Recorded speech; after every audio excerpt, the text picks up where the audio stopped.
Di sini kita punya soal tentang peluang. Kita diminta untuk menentukan peluang dari kejadian-kejadian ini jika sebuah dadu dengan sisi 6 dilempar sekali. Untuk menjawab soal seperti ini, tentu kita harus tahu dulu ruang sampelnya. Yang ini tidak lain adalah semua kemungkinan yang dapat terjadi.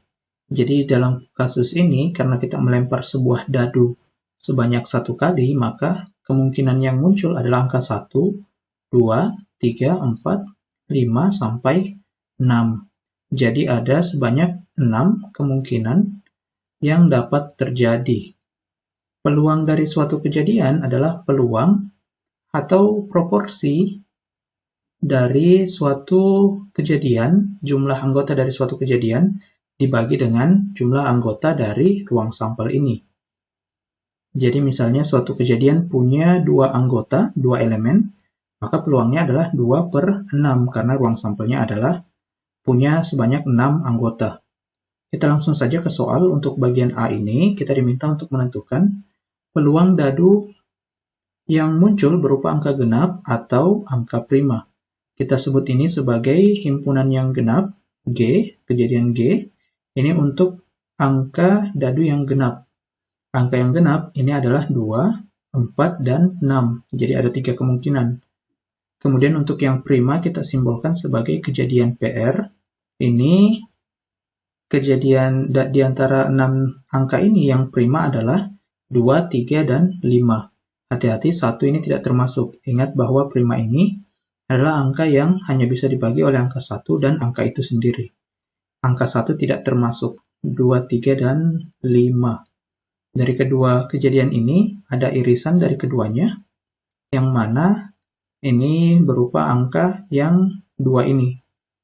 Nah, dari sini kita perlu ingat bahwa peluang suatu kejadian, di sini ada kata atau, peluang dari G atau prima ini rumusnya adalah peluang kejadian pertama ditambah dengan peluang kejadian yang kedua, tapi dikurangkan dengan irisannya.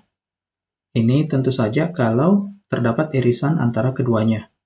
Dalam kasus ini kita punya 1 elemen untuk irisannya, sehingga untuk ini peluang dari G kita punya 3 anggota, berarti dibagi dengan jumlah anggota ruang sampelnya.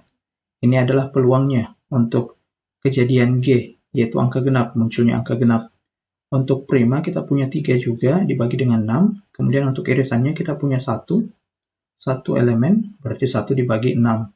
Ini sama dengan 5/6.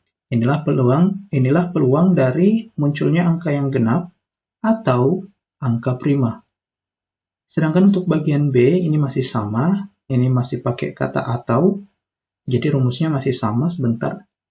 Di sini kita sebut sebagai kejadian A, yaitu munculnya angka dadu yang lebih kecil sama dengan 4. Berarti ini adalah 1, 2, 3, dan 4.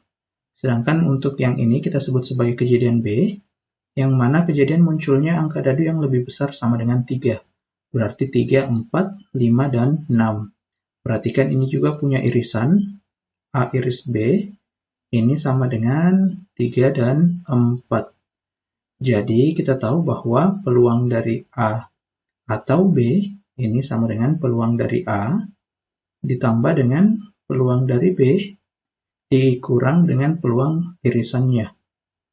Ini kita tahu bahwa peluang dari A ini ada sebanyak 4, berarti 4/6. B juga ada 4, berarti 4/6. Irisannya ada 2.